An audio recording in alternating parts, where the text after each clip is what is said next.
two big court cases for the Tories both just imploded for them. The first one was Suella Braverman's my dream is I want to take people off to the most desperate people that arrive in our country on our shores. I just want to ship them off to Rwanda. That's my fucking dream. That goes up to the High Court and gets fucking thrown out.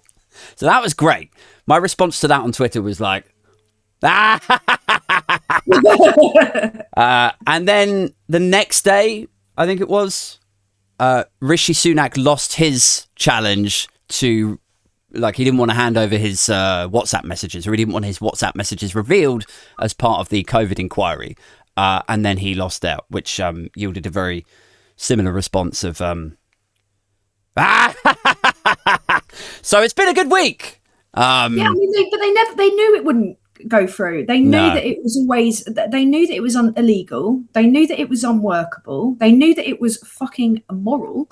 They were just doing it in a desperate attempt to, rouge their cheeks for National Front voters. They were just trying to scoop up and prey on those voters who will vote for anything that justifies their bigotry. It wasn't ever going to come to fruition. And it's not just that. The thing that people should be really angry about, beyond the fact that it's really immoral and what they're planning to do to kids is really immoral.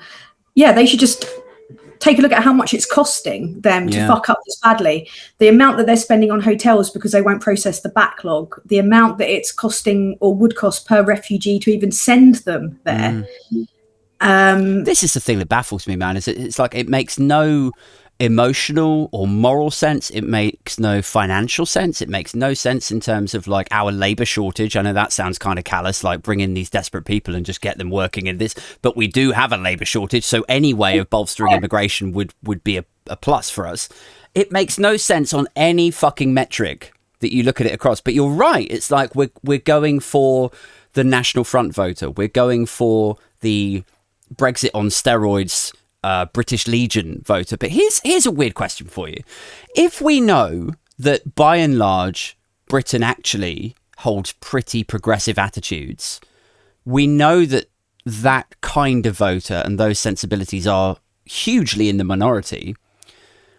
Why the fuck are they still going after that voter when every year more and more, because they tend to be older, more and more of them die, so it's a smaller and smaller, like not even a majority. Like, why are they still going after that? That is a voter or an electorate that doesn't really exist, It's hard to tell, isn't it? I mean, maybe they're inheriting a little bit of what's going on in America, and they've seen that kind of culture war-y, kind of red meaty, immigrants are an invasion-y rhetoric has kind of persevered and continued. But the thing is, we're not America, and we're not Americans, and that isn't how the vast majority of British people, as you say, think. I don't know. I just think they've just gone too far down a path now, where they just can't turn back.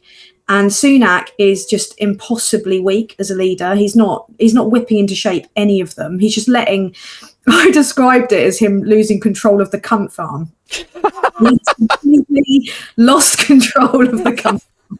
They are just running amok. You've got fucking Lee Anderson going moo, like legging it over there. Like he just will not take any affirmative action. Yeah. He's flimsy.